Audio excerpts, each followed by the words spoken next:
queridos amigos de Contexto.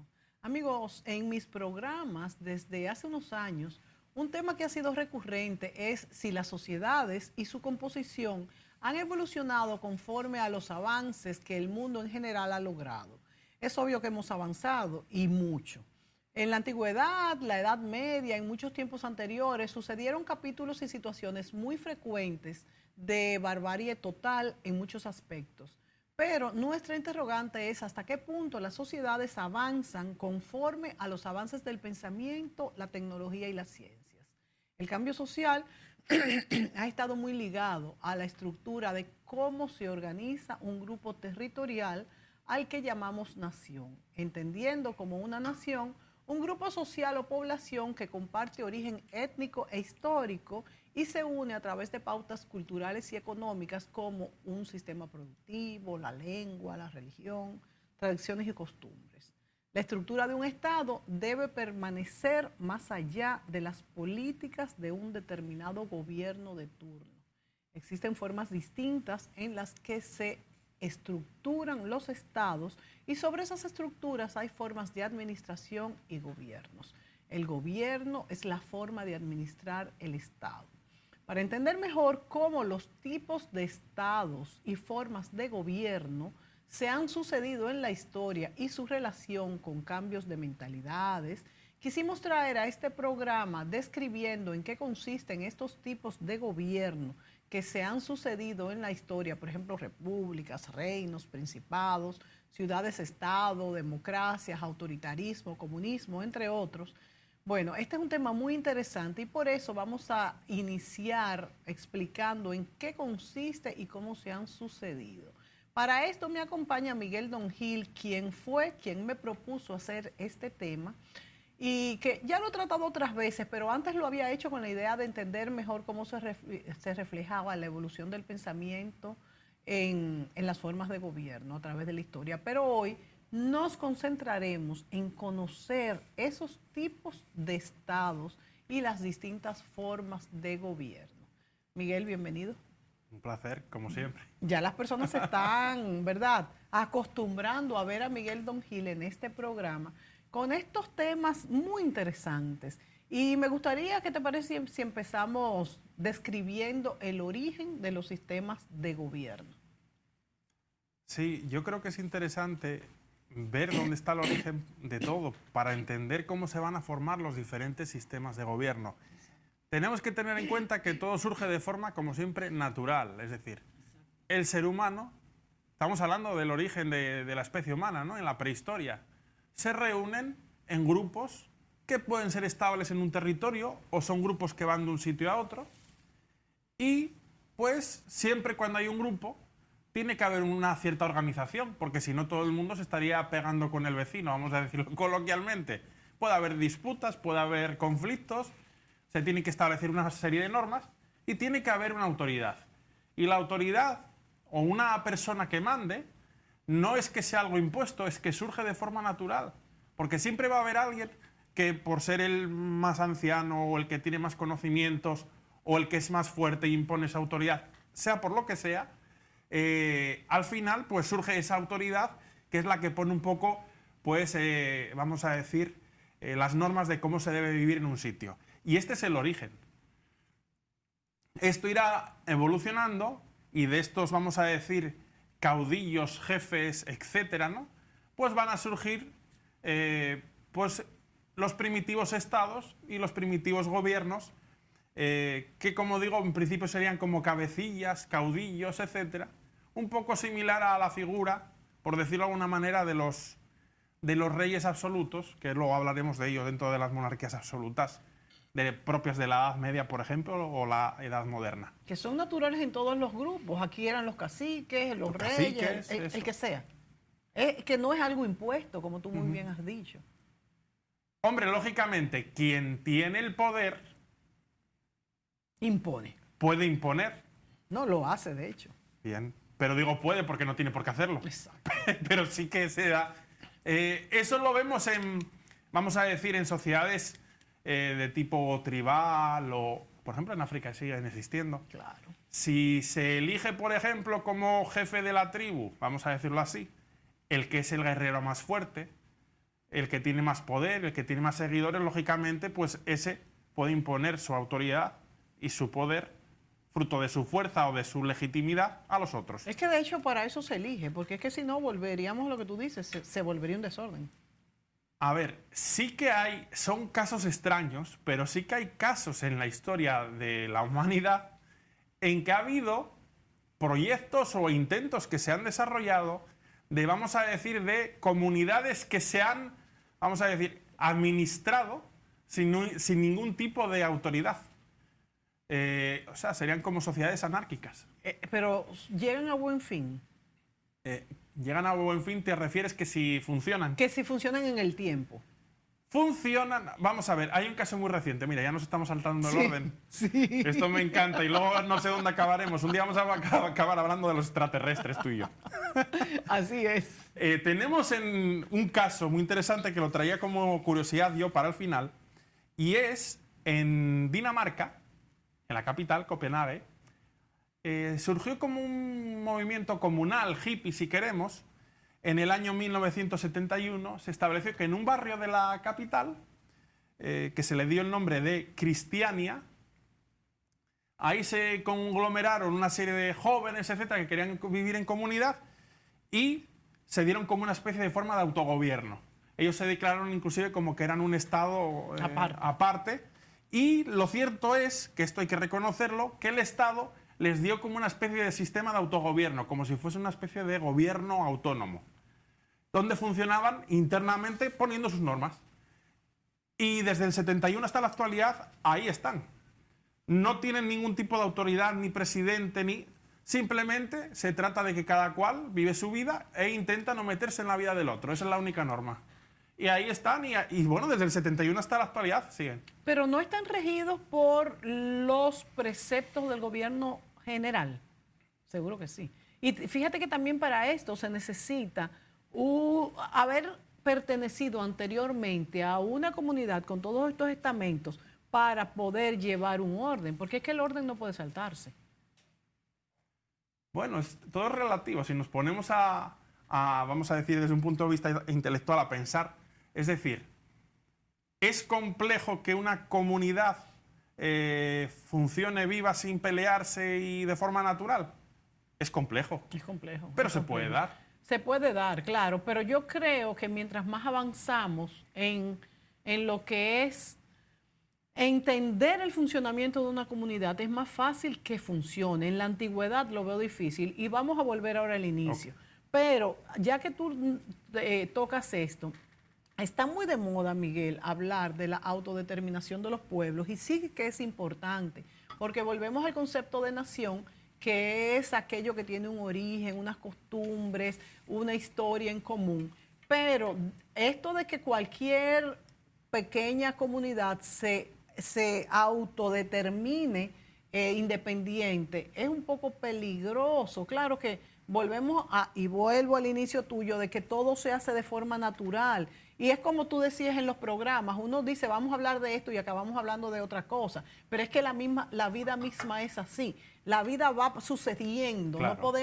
no podemos encasillarla. Entonces, aunque a mí me parece peligroso esto de respetar a un extremo la autodeterminación de los pueblos, también los pueblos tienen y por eso hay pueblos que nacen y mueren. Por ejemplo, el Imperio Romano, que fue el imperio más grande, que tomó toda Europa, el Mediterráneo y el norte de África, comenzó y murió. Entonces... Desde un punto de vista político, sí, murió. Sí. Pero como... Tuvieron la herencia de los griegos, por ejemplo. Pero desde un punto de vista de civilización y de cultura... Exacto. Pervivió. Exacto. A eso pervivió. Europa... Es eso. Que tiene hoy en día una crisis de identidad cultural, de valores, de enfoque. Exacto. Pero Europa hasta hace 20 años era una heredera del Imperio Romano. Exacto. De la tradición, de la cultura clásica, de los valores de la antigüedad. Y mira cómo Bizancio, que fue el Imperio Romano de Oriente, incluyó a esa parte ya del Oriente, a lo que fue el Imperio Romano, y se llamaban romanos a ellos mismos. Y ya fíjate que quedaba pues en Turquía. De manera que creo que sí, que lo que tú señalas es bien importante. Desde el punto de vista político puede desaparecer, pero cultural jamás. Vamos a seguir por el orden ahora. Vámonos a cuál es el origen de los sistemas de gobierno. Bien. Hemos comentado el origen está en la prehistoria, digo, de forma natural, pues cualquier población humana se tiende a dar una serie de autoridades. Exacto. Sean, pues, por lo dicho, porque un jefe que es el más fuerte, el que es más sabio. Hay veces que puede ser pues una especie como el chamán o el líder espiritual también puede ser el jefe de una comunidad. Y así empiezan a funcionar los sistemas de gobierno. Pero sí que es cierto que a lo largo de la historia se han dado, vamos a decir, unas tipologías clásicas, vamos a decir. Clásicas. Hay varias teorías al respecto y hay varios intelectuales que desde la antigüedad clásica hasta la actualidad han hecho diferentes categorías, pero podríamos decir que las formas básicas de gobierno serían las monarquías, las democracias, que en realidad se refieren más bien estos tratadistas a las repúblicas, porque hay monarquías democráticas que lo veremos luego. Sí.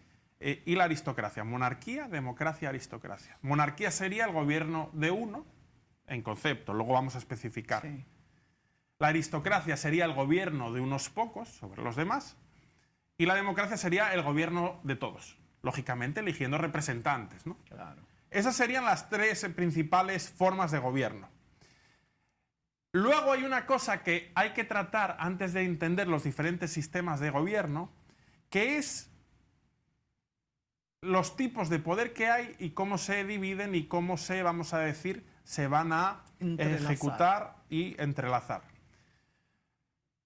Hay tres poderes básicos y los vamos a ver en todas las formas de gobierno. Lo único es que se van, vamos a decir, a dividir de una forma o de otra.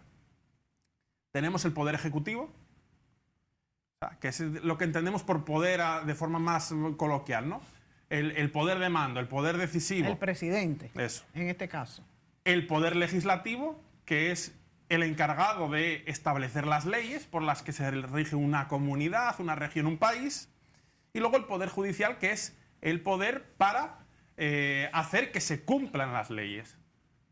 Y los tres son fundamentales. Entonces, en cada sistema, ya sea república, monarquía, lo que sea, vamos a ver que están los tres. Hay veces que vamos a decir, van unidos los tres, y hay veces que van separados. Y hay diversas combinaciones que vamos a ver. Entonces, dicho esto, si hoy quise traer yo este tema es porque yo sé, cuando hablo con la gente, etcétera, que hay veces que me preguntan, ¿y qué diferencia hay entre una república y una monarquía? ¿Y qué hace un rey y qué hace un presidente? ¿O equivalen? Y entonces yo veo que hay cierta confusión. Entonces yo lo que quería hoy era traerlo para, de forma un poco sencilla, explicar las diferencias o las similitudes, si las hay. Entonces, vamos a hablar en primer lugar, por empezar, por las repúblicas. De cada tipo de... Porque dentro de las repúblicas y las monarquías hay varios tipos internamente, ¿no? Entonces, yo lo que voy a hacer es voy a explicar cada una de forma sencilla y para luego entenderlo voy a poner el ejemplo de un país, para que la gente pueda ubicar, pues este país es de esta forma. Tenemos en primer lugar las repúblicas presidencialistas. Las repúblicas presidencialistas son aquellas en las cuales hay un presidente que es la cabeza del poder ejecutivo, es el que tiene la ejecución del poder y que aparte de ser jefe de Estado es jefe del gobierno. Las dos cosas, jefe de Estado y del gobierno. Y este matiz hay que hacerlo porque hay en otras que no. Muy bien. Un ejemplo de esto que estoy diciendo de república presidencialista es, y lo tenemos cerca, la República Dominicana. Claro. Luego tenemos repúblicas presidencialistas en las cuales se tiene un primer ministro o ministro de la presidencia, como se le quiera llamar, hay diferentes terminologías, pero que tiene poder ejecutivo. Por eso se les llama república presidencialistas con un primer ministro ejecutivo pleno. En este sistema, digamos que el poder ejecutivo lo comparte tanto el presidente como ese primer ministro, que de manera delegada ostenta parte del poder del propio presidente, pero tiene potestad para ejercerlo. Es un pequeño matiz, pero conviene tenerlo en cuenta. Y está repartida. Sí. El poder está repartido. Uh-huh. Sí. Ejemplos, bueno, pues tendríamos aquí la República de Uganda, Guinea Ecuatorial y otras repúblicas. Sí, hay muchas. Sí. Hay muchas, pero bueno, yo traigo Sí, 2 o 3 sí. Disculpar. Tenemos luego las repúblicas semipresidencialistas, que casi son muy parecidas a las anteriores, pero bueno, como existen tengo que decirlo. Aquí hay un presidente y un primer ministro. El presidente tiene la autoridad genuina ejecutiva y, por otro lado, el primer ministro es jefe del gobierno. La diferencia con la anterior es muy pequeña. Pero ¿cuál es la diferencia de acción ahí entre el primer ministro y el presidente? El primer ministro tiene aquellas atribuciones que le da el presidente. O sea, el presidente tiene más poder que en el anterior Sí. aquí. Okay. A ver, no es lo mismo, y por eso no lo he dicho, Sí. pero quizás se nos puede llevar la mente a la figura del primer ministro, a la figura del presidente, el vicepresidente, pero no es lo mismo. Pero digo, para que nos Sí, podamos hacer una sí. idea, casi parecería el vicepresidente de República Dominicana, o vicepresidente. Okay. Países repúblicas semipresidencialistas, Argelia, Madagascar, Egipto y otras. Y ahora vamos a ver un caso que ya es más distinto, que es el de las repúblicas parlamentarias. Aquí digamos que el poder está, por decirlo más coloquialmente, más repartido. Es un sistema en el cual el primer ministro es el jefe, vamos a decir, activo del poder ejecutivo. El primer ministro es el que ejecuta, ¿no? Y el presidente de la República, digamos que es una figura representativa y ceremonial, que no tiene nada que ver, por ejemplo, con República Dominicana. Hemos dicho República Dominicana, República presidencialista, el presidente tiene el poder ejecutivo, es el jefe del Estado y es jefe del gobierno. Aquí no. Que se asemeja a las monarquías constitucionales. La República parlamentaria, que es lo que estamos hablando ahora, sí, se asemeja a las monarquías parlamentarias. ¿Por qué? Porque lo dicho, el jefe del Estado es más bien un símbolo, una figura ceremonial, de protocolo, representa al país, pero realmente el que tiene el poder ejecutivo, el que lo ejecuta, es el primer ministro. Y ejemplos, pues bueno, aquí tenemos muchas repúblicas europeas, pues Grecia, Italia, Alemania, ¿no? Prácticamente la mayor parte de las repúblicas de Europa.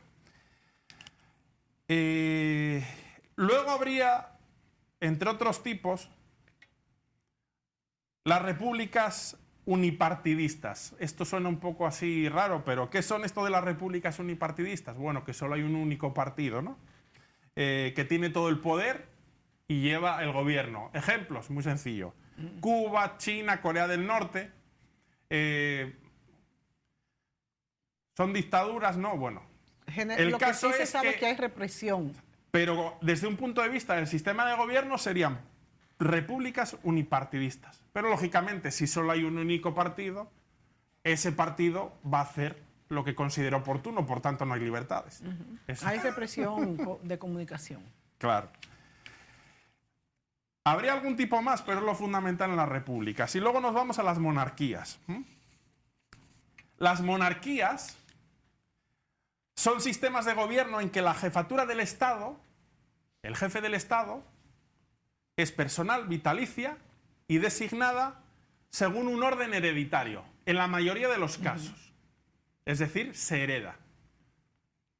Forma parte de una dinastía familiar. Esto es lo que se denomina monarquía hereditaria. Aunque en algunos casos se elige.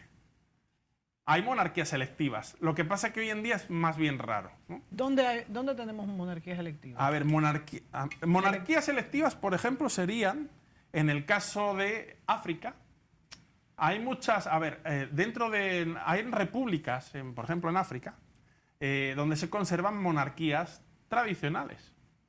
Pero hay otras que se suceden, que va este clan y luego va este clan. Sí. En A ver, África. vamos a explicar. Entonces, en estas, no en todas, puede ser hereditario plenamente. Pero sí que se da en muchas de ellas en que cuando fallece un rey, se elige al siguiente. Puede ser entre una familia o entre un grupo de familias o en un clanes y se elige. Entonces sí que el sistema de monarquía electiva existe todavía hoy en día. Pero digamos que era más típico, pues por ejemplo, en los pueblos germanos en la Europa medieval, generalmente eran por elección.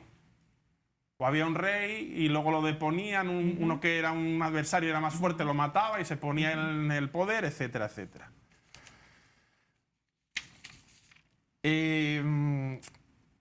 Tenemos dentro de las monarquías, pues vamos a decir que 3 tipos.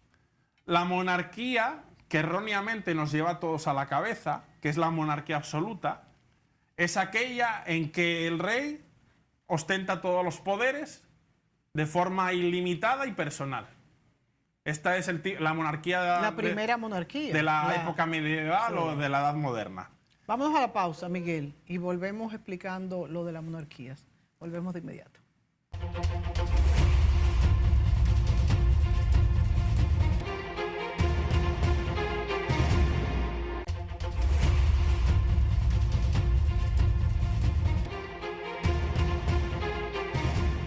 Amigos, Miguel Don Gil nos acompaña en esta entrega y hablamos de los tipos de gobiernos. Algo tan importante del que debemos tener conciencia y también conocer un poco de historia. Nos quedamos en el punto de las monarquías, esas que fueron tan comunes en la historia. Bueno, primero la monarquía absoluta, como ha dicho Miguel, y luego ya hablaremos de otras monarquías constitucionales, por ejemplo, y cómo fueron cambiando después de la Revolución Francesa, Japón del siglo XX. Continuamos con la monarquía absoluta, que fue la primera que se desarrolló, Miguel. La monarquía absoluta, como estábamos comentando, es aquella en la que el rey tiene todos los poderes. Y cometieron muchos abusos. Y hemos visto cómo, por ejemplo, la monarquía de Rusia y cómo fueron por eso derribadas monarquías por puro abuso. Aunque hay monarquía, tú que eres español, tenemos una monarquía representativa ahora mismo en España, ¿verdad? Y cómo tú explicarás cómo han ido evolucionando este tipo de monarquías. Las monarquías absolutas podemos decir que hoy en día casi no existen. Pero sí que quedan. Por ejemplo, Qatar, Arabia Saudita. Sí. En el mundo islámico. Y luego hay una monarquía absoluta que igual a la gente le puede sorprender más, pero desde un punto de vista teórico y de concepto lo es. El Vaticano. ¿Verdad? El Vaticano, la ciudad-estado del Vaticano, es gobernada por el Papa. Sí, sí. Y es una monarquía absoluta porque una vez elegido, aquí en este caso, mira, es una monarquía, un ejemplo de monarquía actual que es electiva. Exacto. Pero una vez que lo eligen, el Papa puede hacer lo que quiera. Exactamente. Legislar lo que quiera y hacer lo que quiera. Sí. Entonces, tenemos aquí el ejemplo de una monarquía absoluta actual y que es conocida por todos, aunque igual no nos dábamos cuenta.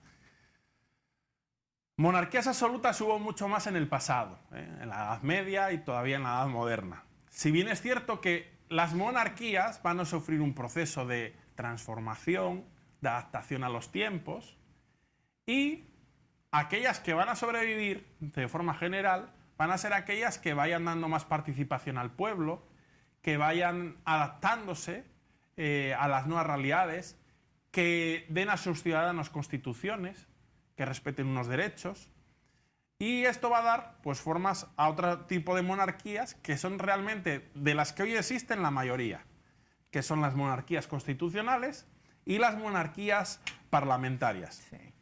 Las monarquías constitucionales, para decirlo de forma sencilla, el monarca ejerce el cargo de jefe de Estado y ocupa también el cargo de jefe de gobierno, jefe de Estado y de gobierno.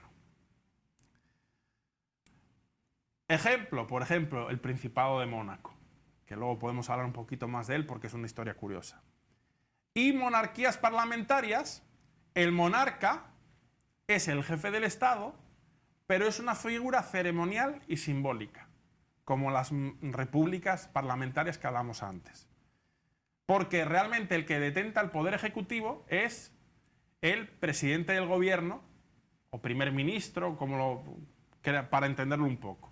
Entonces, alguien me preguntaba por la calle un día aquí en República Dominicana, y el rey de España, que si era como el presidente de aquí, y yo le dije, ¿cuánto poder tenía? Y dije yo, no, realmente tiene menos poder. Mucho menos. Porque sí que es cierto que las leyes las promulga él las tiene que firmar, pero él firma lo que le pongan. Claro. Entonces, realmente es una cosa simbólica. Claro. Sí que es el jefe del Estado Mayor, el ejército, el jefe del protocolo, pero bien. es a nivel simbólico, porque realmente él no interviene en la vida del país. Él no hace una iniciativa de tipo político. Él simplemente es un observador, por decirlo así, pero no interviene. ¿Cuáles monarquías han tenido, de este tipo, por supuesto, han tenido más peso? Porque, por ejemplo, la monarquía inglesa tuvo más peso que la española, yo considero. Bueno, depende en qué época. Depende en qué época, claro. Porque en la claro. actualidad, en el pasado... Sí, en la actualidad, ¿cuál es la monarquía, vamos a decir, con más peso, más fuerte y con más estabilidad y tradición? Pues la monarquía inglesa, hay que reconocerlo. Sí. Tiene mucho prestigio, la reina de Inglaterra, que va a cumplir dentro de poco casi 100 años. Incluso después de algunos escausos, eso no Han tenido les ha escándalos, influido. pero realmente el pueblo inglés causa revuelo y hay libertad de expresión para que cualquiera critique y diga en los medios de comunicación. Pero luego como que se asumen esos sucesos. Y de hecho han sido escándalos más fuertes que los de la monarquía española. Y la monarquía española considero que se ha deteriorado más que la inglesa. Sí. Es que, a ver, el problema que tiene desde mi percepción y desde el punto de vista de la historia, la monarquía española, es que, aunque es una monarquía muy antigua y con mucha tradición, en parte es nueva. ¿Y por qué digo esto? Tenemos que recordar que la monarquía española desaparece en España. Desaparece un tiempo. Con la República. Ajá, sí.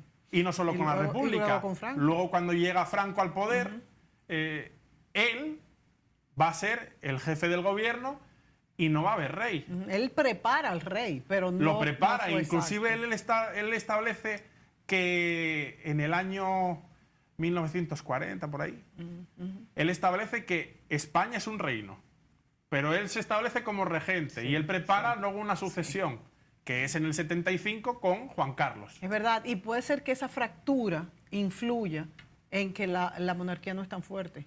Yo creo que sí.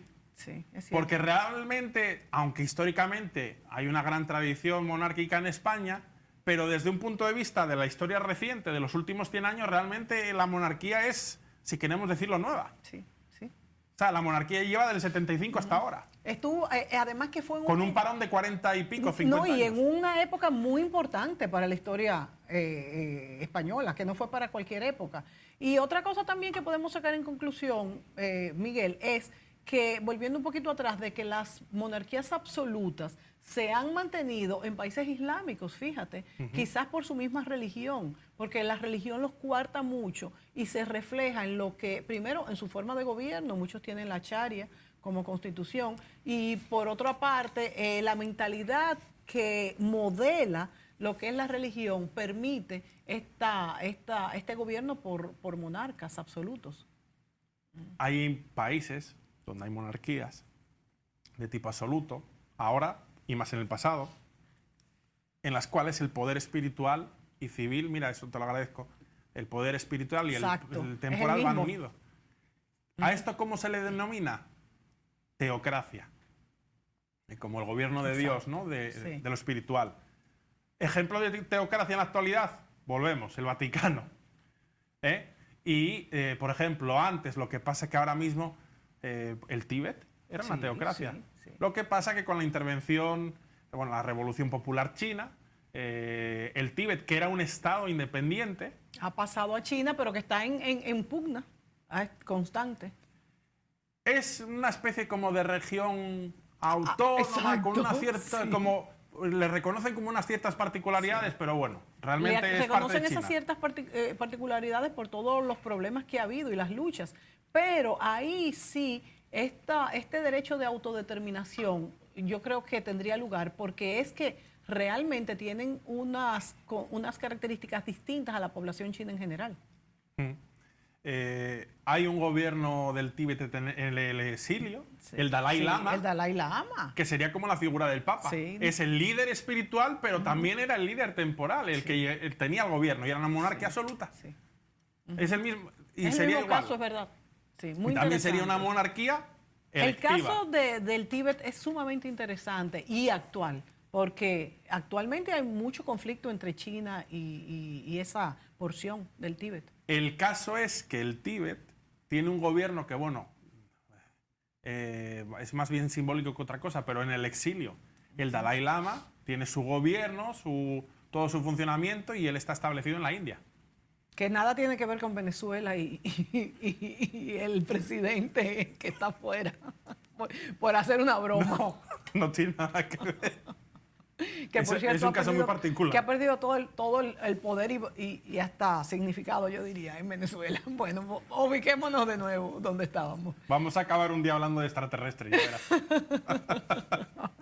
Continuamos con las monarquías. Entonces, el caso del Tíbet es un ejemplo.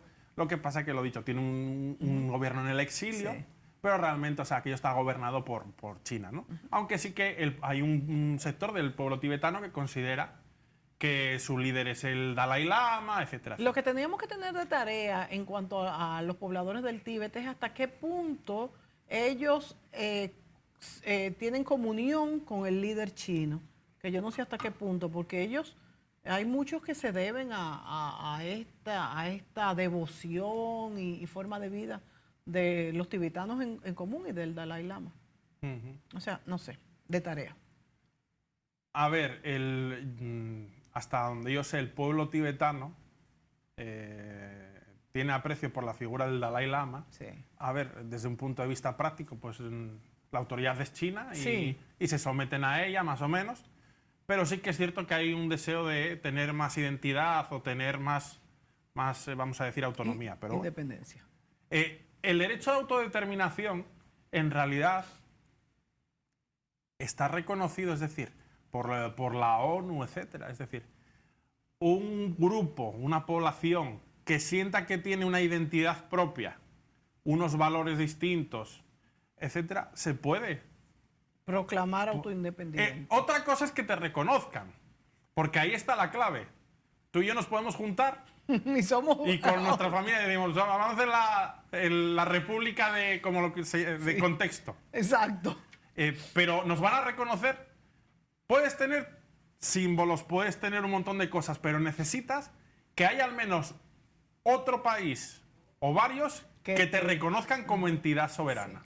Sí. Si no tienes reconocimiento de nadie, pues digamos que te falta lo fundamental. Y ahí vemos la importancia del reconocimiento internacional, que es otro punto interesante. Pero también vemos, por otro lado, de que tampoco, aunque tenga reconocimiento internacional, sirve de nada.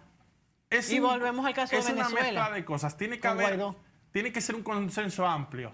Porque si te reconoce un país o dos, no tiene efectividad. Tendrías que ser reconocido por la mayoría de los países. Y mucho menos si estos se marchan, el líder se marcha al exterior y desde allá supuestamente guía a sus ciudadanos o súbditos. Yo no sé, estoy pensando en que podemos hablar ahora de una serie de estados que son, yo diría, curiosos. Por ser, vamos a decir, pues, casos excepcionales en la historia, estados pequeños algunos, lo vamos a ir viendo. Entonces yo te traigo algunos casos que me parecen interesantes. Por ejemplo, algunos os sonarán, bueno, hemos hablado ya del Vaticano. Sí. Es uno de los estados más pequeños. Hablamos de que tiene medio kilómetro, ni un kilómetro, wow, medio kilómetro cuadrado de extensión. ¿Y qué es lo que nosotros vemos? La Basílica de San Pedro es parte del territorio. Una vez que uno está en la plaza de San Pedro, la plaza ovalada ya es parte del Estado del Vaticano. La Basílica de San Pedro, y detrás están lo que es la parte intramuros del Estado. Jardines, ahí está la gobernación y ahí está que esa parte interior tienes que ser ciudadano del Estado, tienes que ser un prelado, etcétera, para poder acceder. Con tanto poder que ha tenido el Vaticano a través de la historia. El tema es que los estados pontificios, que eran la mitad de Italia, desaparecen en 1870. ¿Por qué? Porque en la unificación italiana, ¿qué se lleva a cabo? Pues que con el poder de las tropas de ese gran estado italiano que se estaba creando, pues se vence al Papa y el Papa queda recluido en Roma, en el Vaticano. Que muchos no saben que la juventud, por llamarla de alguna manera, del Estado italiano, que fue mucho más reciente. 1870. Exacto, mucho más reciente que otro. Se concluyó con la toma de Roma. Exacto. Podemos decir, y eso es interesante, que desde la época del Imperio Romano, Se habla de Roma. realmente no ha habido una unidad italiana hasta 1870.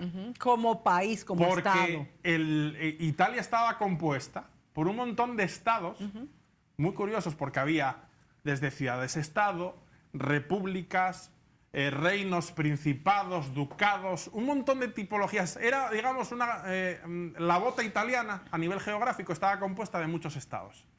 Y con la unificación se consigue reunir todo eso, con alguna pequeña excepción que podemos comentar. Entonces el Estado del Vaticano, Estado de la Ciudad del Vaticano, es una monarquía absoluta con el Papa a la cabeza, tiene un ejército, que es la Guardia Suiza que conocemos, tiene moneda, los euros del Vaticano, emite euros con la cara del Papa. Un buen punto, que emite euros con la cara del Papa. Sí, eso los distingue. Que a nivel de los coleccionistas son muy preciados, porque el Banco Central Europeo solo te permite emitir una tirada en proporción a tu volumen de población.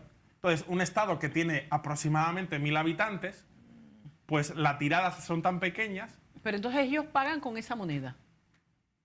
Yo creo que son de colección, todas acaban siendo de colección. A ver, realmente cualquier euro, el objetivo es de curso legal y el objetivo es que se use. Sí. Pero como hay tan pocos, valen más de lo que... Digamos, el valor facial es lo que teóricamente vale la moneda. Pero el valor real es mayor. Pero el valor real... es mayor. Entonces acaban todos en los coleccionistas. Exacto. Porque son tiradas muy pequeñas. De hecho, ya esa es una entrada para el Vaticano. Porque están emitiendo una moneda con un valor real mayor que el facial. Ciertamente, aunque yo creo que es más, no tanto lo que el Vaticano saque de ellos, sino luego la especulación de los propios numismáticos que se dediquen al negocio de ese, ¿no? Sí. Pero es un caso curioso. Sí. Y fruto de esa unificación italiana, quiero hablar de otro caso que es muy poco conocido. Yo no sé si te sonará la República de San Marino. Sí, sí, sí. Bueno, pues la República de San Marino, para decirlo de forma sencilla, digamos que en la unificación italiana se pusieron a unificar y la República de San Marino era tan pequeña. Que es costera. Yo he estado en San Marino. ¿Estuviste en San Marino? Sí. ¿Hace mucho? Como 5 o 6 o 7 años. Sí. Muy lindo, precioso. Es costera, yo llegué por barco. Pero entonces decías que la República de San Marino, no te dejé terminar la idea, se unificó, ¿no? No. O sea que es República de San Marino aún. Wow. La República de San Marino era uno de estos tantos estados que había en Italia y cuando se pusieron a unificar... Quedó fuera. Era tan pequeño que se les olvidó. Dicho o sea coloquialmente. Que la República de San Marino, ojalá que la encontraran ubicada en el mapa, si el director lo pudiera buscar. O sea que la República de San Marino sigue siendo un reino aparte. Es un estado soberano. Es un estado soberano que además ostenta el honor o el título o el mérito de ser el estado soberano más antiguo del mundo. Porque data aproximadamente su origen como república del siglo IV. Señores, eso es para que ustedes vean que a veces hacemos turismo sin conciencia y hago el mea culpa porque yo estuve en San Marino y no sabía ese dato. Entonces, qué bueno es cuando sabemos que vamos a tocar puntos, hacer nuestra tarea antes. Porque a veces vivimos tan rápido que no la hacemos y pasamos por la vida sin saber qué pasamos. Sí. La población, hombre, tiene más que el Vaticano, por ejemplo. Tiene 33.000. Bueno, ya es un número. Extensión tiene 61 kilómetros cuadrados. Básicamente es una montaña y sus alrededores un poquito. Sí. Pero es un pueblecito. Pero tiene su encanto y tiene mucha historia. Es un enclave que está rodeado por completo de territorio italiano. Porque lógicamente se produjo la unificación, pero quedó la independencia de la República de San Marino. Que parecería absurdo. En aquella época, porque Sí, sucedía por eso digo que es esto. una rareza histórica. Muy raro, sí. No es costera, no sé por qué tú me estabas ¿No diciendo. es costera? No. Pues yo llegué a San Marino, porque me acuerdo, ¿sabe por qué me acuerdo? Porque es que la memoria le hace a uno, bueno, le hace a uno jugadas. Yo tengo mala memoria. Me acuerdo porque yo llegué a un centro de internet y de hecho puse un mensaje que decía, estoy cumpliendo años, un 13 de septiembre, estoy cumpliendo años en San Marino. Por eso recuerdo perfectamente. Y fue un 13 de septiembre, hará unos 8 años. A ver, está relativamente cerca del mar Adriático, Sí. 10 kilómetros. Sí. Pero, o sea, lo que es el estado, Ujú. la ciudad, el territorio es interior. Sí, por eso quería buscarlo en el mapa. De hecho, lo voy a buscar después a ver si lo podemos incluir. Y tiene cosas más, aparte de lo que hemos dicho, que es un estado muy pequeño, que sobrevivió a la unificación italiana, que es una república del siglo IV, tiene más rarezas. Y las vamos a comentar. Por ejemplo, tiene 2 jefes de Estado. Que allí, en vez de llamarse presidente de la república, se llaman capitanes regentes. Y son 2. ¿Y qué es? ¿Que uno puede más que el otro? No, son 2 y se tienen que poner de acuerdo. Para una población tan pequeña, ¿verdad? Es otra rareza. Y tiene otra rareza que esta es menos conocida aún. Y a mí, bueno, yo la conozco de hace tiempo y sorprende, ¿no? Y tiene que ver con el derecho premial. ¿Qué es el derecho premial? Tenemos el derecho penal, que es cuando alguien comete un delito, pues va a la cárcel, se le pone una multa, lo que sea. Y el derecho premial es que el Un Estado premio. te puede dar un reconocimiento. Qué bien. Aquí entran, pues, las condecoraciones. Esto debería de ejercitarse más. Aquí en República Dominicana hay varias órdenes. Duarte Sánchez y Mella, Porque Cristóbal Colón. va con esto de construcción de ciudadanía. Nos vamos a la pausa, Ok. Miguel. Volvemos de inmediato.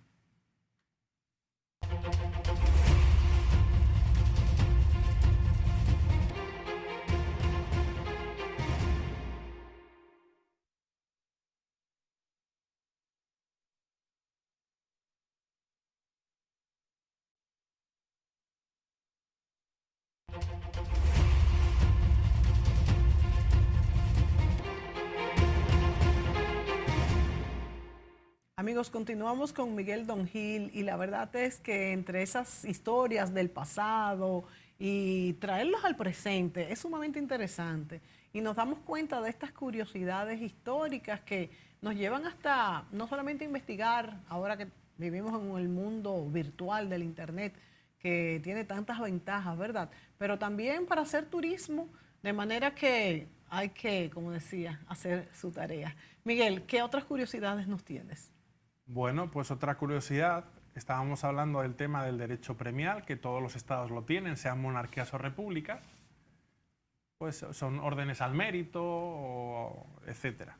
La Orden de Duarte, Eso. estas que premiamos. Pero en el caso de las monarquías, de los reinos, sí que es cierto que los reyes, aparte de condecoraciones, la Orden del Mérito, la Real Orden de lo que sea, también pueden conceder títulos nobiliarios.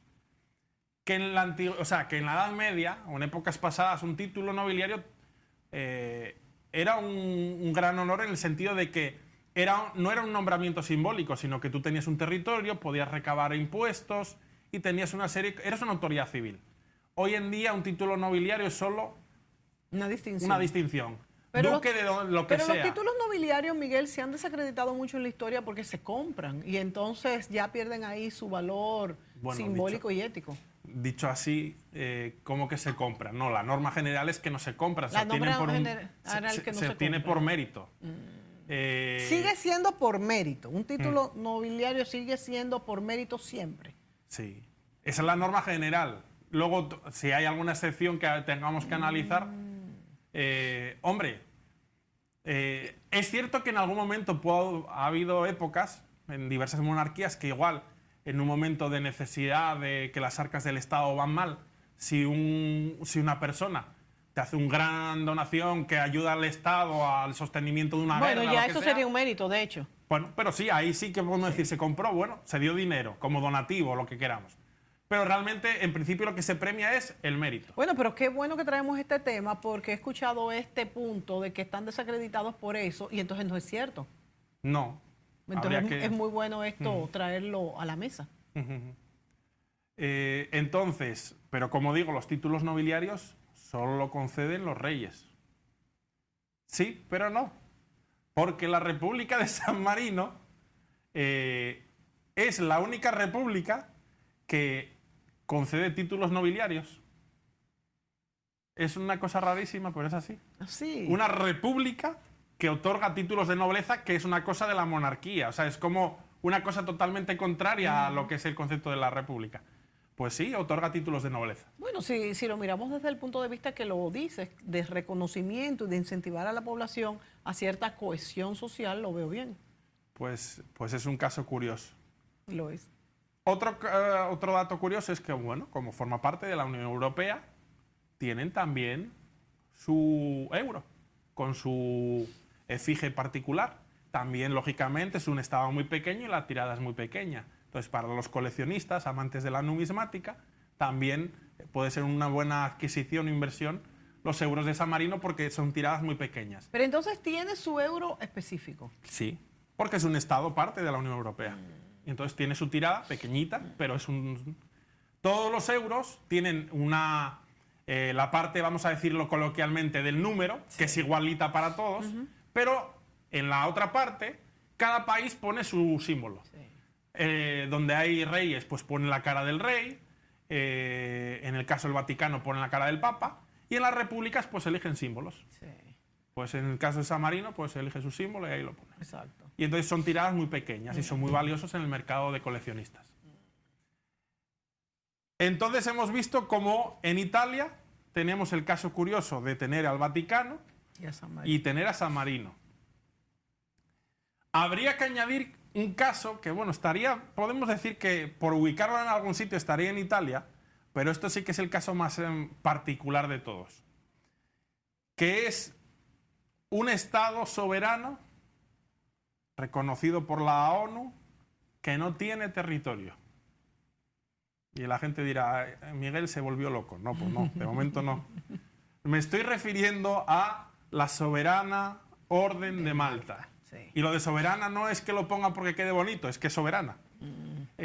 Históricamente, la soberana Orden de Malta, que surge en el contexto de la Primera Cruzada, en el siglo XI. ¿Y no está en la isla de Malta? Bueno, es que en su periplo, en su evolución, tuvo varias ubicaciones, hasta que perdió ya todo territorio. En realidad el nombre completo es Soberana Orden Militar y Hospitalaria de San Juan de Jerusalén. Ahí estaba el inicio. Sí.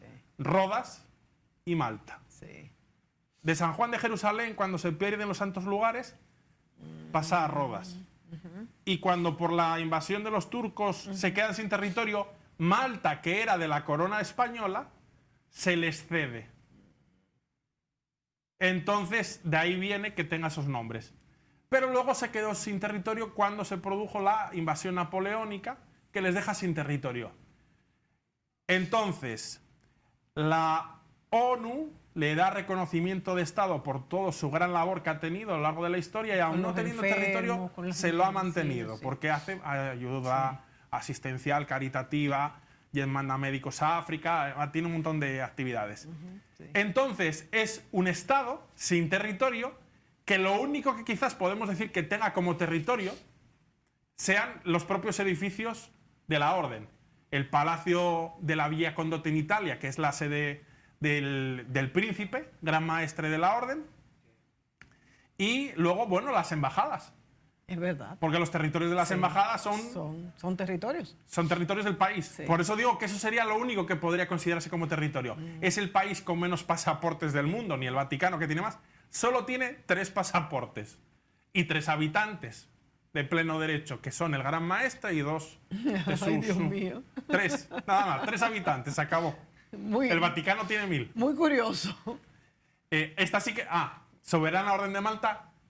Igual un día se les ocurre esa prueba por el Banco Europeo, pero de momento no tiene euro, ¿eh? Aquí sí que eso ya no. Digo, sería absurdo. Bueno, pero podrían tenerlo si es un Estado como Claro. tal. Entonces, es otro caso, este sí que es mucho más curioso, ¿no? Y luego tenemos otros pequeños estados, por ejemplo, Tenemos el Principado de Andorra, que está haciendo frontera entre... Para quien vaya a Europa, mira, ya tiene más sitios a nivel turístico o histórico que ver. Sí. Está haciendo frontera entre Francia y España. Sí. ¿Dónde esquían? ¿Mm? ¿Dónde esquían? Sí. Pero, lógicamente es montañoso totalmente porque está en la frontera, donde la cordillera. Pero entonces es un territorio aparte. Sí, es un estado soberano. Es un estado soberano. Miembro de Europa. El Principado de Andorra se fundó en el siglo XIII, en 1278, y subsiste hasta la actualidad. ¿Y por qué no habrá sido absorbido? Pues una rareza histórica. Rareza, sí.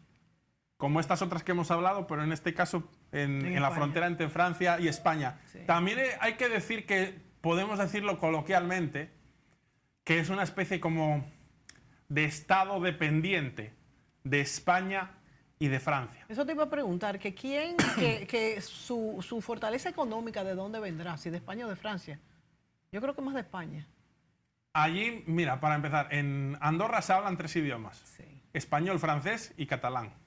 Y en realidad allí hay, vamos a decir, nativos andorranos y luego también hay gente francesa y española que van a trabajar. Sí, pero es turístico. Sí. Y tiene una economía bastante buena. Sí. ¿Qué es lo curioso? Que el Principado de Andorra, estoy diciendo que es Principado, tendrá príncipe. Bueno, sí. ¿Y quién es? Bueno, es que se empieza a complicar la cosa. El Principado de Andorra tiene 2 príncipes. Es como en el caso de San Marino con 2 presidentes de la República, pero aquí son 2 príncipes, que son los jefes del Estado a la vez. Wow. Pero ahora se complica más la cosa. ¿Y quiénes son? ¿Tú lo sabes? No, Los príncipes de Andorra, los copríncipes, pues son 2. No. Bueno, pues uno es el presidente de la República Francesa, que es príncipe de Andorra, y por la parte española, el obispo de la Seu d'Urgell. Wow, pero es una solución salomónica. Entonces, por eso digo que es un estado que realmente, aunque es soberano, es dependiente, porque si uno de sus jefes de estado es el jefe de otro estado. De hecho, entonces Francia tiene más peso. No, casi es por igual. Porque, a ver, realmente el obispo de la Seu d'Urgell, por la parte española, aunque dices, bueno, es la iglesia, pero en realidad lo tiene más por ser de España que por ser de obispo. Exacto. O sea, el peso es político, no religioso. Eso. Por eso digo que es un estado que, digamos, depende mucho de España y de Francia. También para los coleccionistas tienen euros. Bueno, la verdad es que interesantísimos estas curiosidades de pequeños estados, que de hecho muchas veces no sabíamos ni siquiera que eran independientes. Me ha encantado este tema, Miguel. Podemos repetir este tipo de curiosidades. Gracias por estar aquí en Contexto. Y a ustedes, amigos, gracias por sintonizarnos y suscríbase a nuestro canal de YouTube. Míralo ahí atrás. CTXTRD, espacio RD. Y ahí los esperamos y puede sugerir nuevos temas. Gracias, Miguel, Don Gil, por estar aquí y a ustedes. Será hasta la próxima. Un placer, Mónica.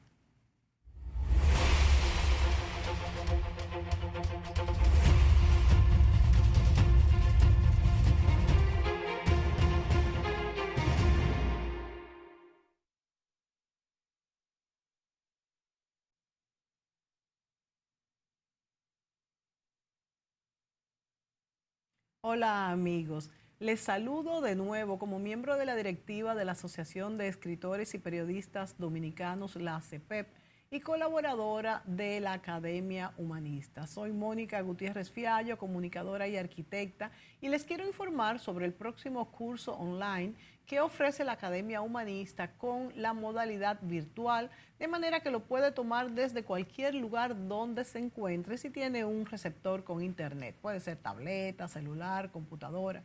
Bueno amigos, este próximo curso iniciará el 12 de septiembre de este año 2022 y en este curso analizaremos todo el proceso histórico que origina la cultura dominicana, formada, como sabemos, por la mezcla entre la cultura de los aborígenes originarios, los españoles conquistadores, los negros traídos desde el África, primero como esclavos y luego cuando se asimilan a la población latinoamericana. Las influencias también inglesas nos influyeron, las francesas, y todos estos flashes de otras culturas principalmente dejaron su influencia a través de los puertos, pues nuestra ciudad de Santo Domingo constituyó durante 4 siglos, el siglo XVI, XVII, XVIII y XIX, el centro de un mundo que se comunicaba a través de los mares, el centro geográfico. Y como ejemplo de esto tenemos la llamada Ruta de Manila, que se inició oficialmente en el 1565 y se realizó hasta 1815. Esta ruta se podría llamar como la primera ruta global que partía desde el puerto de Sevilla hasta Manila, atravesando México a pie o a mulos, y tenía la isla de Santo Domingo precisamente en el corazón geográfico del mapa. A esta ruta también se le llamó el Galeón de China o Galeón de Acapulco. Y hago mención de esto como un ejemplo de las influencias a la que se vio expuesta nuestra cultura dominicana por la posición geográfica de nuestra isla. Continuando con el contenido del curso, veremos los siguientes capítulos. La lección 1 se tratará sobre los aspectos generales de la cultura dominicana. La lección 2 sobre la naturaleza de la cultura campesina y sus influencias. La lección 3, la evolución de la cultura dominicana del siglo XX. La 4, las particularidades de la cultura popular. La número 5, veremos 16 instructores que nos hablarán sobre la pintura, la literatura y otras manifestaciones culturales, cantantes e historiadores. Mientras que la lección 6 estará dedicada a nuestros folcloristas, al teatro y los principales dramaturgos dominicanos, además de los principales escritores y periodistas que han recibido premios culturales y literarios. La lección 7 se dedicará a estudiar los artistas dominicanos radicados en el extranjero y habrá un capítulo destacando las particularidades de los humoristas dominicanos, las expresiones culturales dominicanas de actualidad y cuáles son las manifestaciones nuevas en la cultura dominicana. La lección 8 se dedicará a conocer cuáles son los rasgos que se derivan de la penetración cultural del exterior y hasta qué punto nuestra cultura pertenece a la llamada cultura global. Hasta qué punto participamos de una cultura globalizada. Importamos una llamada cultura de élites que nos llega a través de los medios de comunicación y a través de todo, a la que muchos quieren imitar. ¿Cuáles son los efectos de la comunicación masiva y de la informática? ¿Pueden controlarse las comunicaciones y el rumbo de la cultura? ¿Cuál es la cultura de los trabajadores dominicanos? Todos estos temas los veremos hasta la clausura del curso. El precio de la asociación cobra unos 1.500 pesos dominicanos o $30 y el señor José Gómez Cerda es el director de este curso online sobre la cultura dominicana. Para otros informes complementarios pueden escribir o llamar al número 809-876-8913. Repito, 809-876-8913, que es el número del doctor José Gómez Cerda. Los esperamos.